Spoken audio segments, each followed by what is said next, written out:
Nó là trụ à. Mấy ơi, ta chỉ cần đó nè. Có một tài xỉu rồi. Chỉ muốn đây là cột thôi.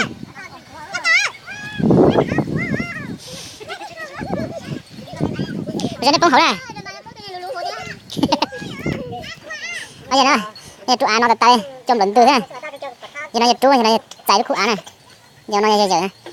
Còn này từ vỗ này, tụi nó từ vỗ thế này. Tụi nó từ vỗ đó, tụi nó từ vỗ trong. Nhà tiếp trên nè.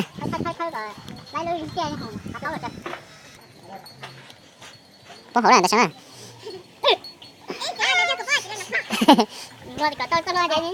Trụ này, nó trụ á nè. Nhà tiếp trên nè. Sát thủ á tại hồ lôi chưa. Nhà tay nó không đúng rồi. Khơi nào xem.